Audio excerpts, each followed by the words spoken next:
John Gill's Exposition of the entire Bible. We are in 2 Thessalonians chapter 3. Introduction to 2 Thessalonians chapter 3, being brought to you by Discovering the Scriptures with Dr. Peter John Precis.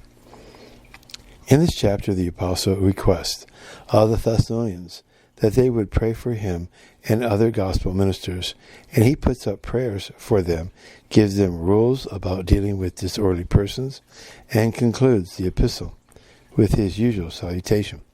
The request to pray for ministers is in 2 Thessalonians chapter 3, verse 1.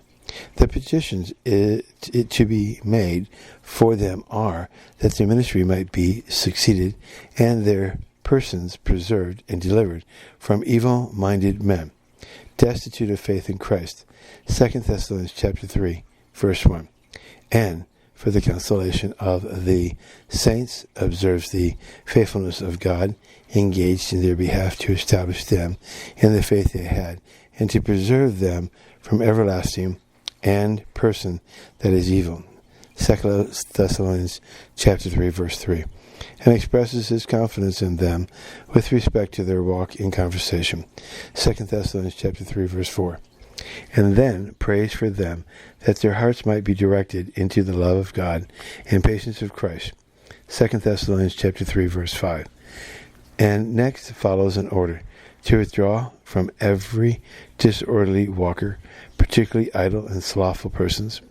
2 Thessalonians chapter 3, verse 6. And from such a lazy, idle life, the apostle dissuades by his own example, who behaved not disorderly, nor ate the bread of others, but wrought with his own hands, though he had a right to a maintenance without it. But did this to set an example to them. 2 Thessalonians chapter 3, verse 7. He puts them in mind of a precept of his when among them, that such who would not work should not eat. 2 Thessalonians chapter 3, verse 10. And the order he now gave, and the precept he reminds them of, were not without reason. There were disorderly idle persons and busybodies among them, whom the apostle exhorts and beseeches in the name of Christ to be industrious and eat their own bread as the fruit of their own labors. 2 Thessalonians chapter 3, verse 11. And as for the other members of the church, he exhorts them to diligence and consistency, and while doing, and to mark those that were incorrigible, and have no conversation with them, yet dealing with them not as enemies, but admonishing them as brethren.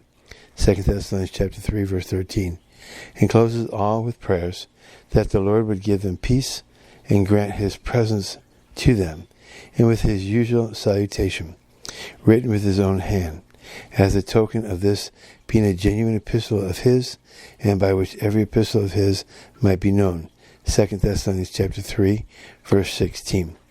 End of John Gill's introduction to 2 Thessalonians chapter 3.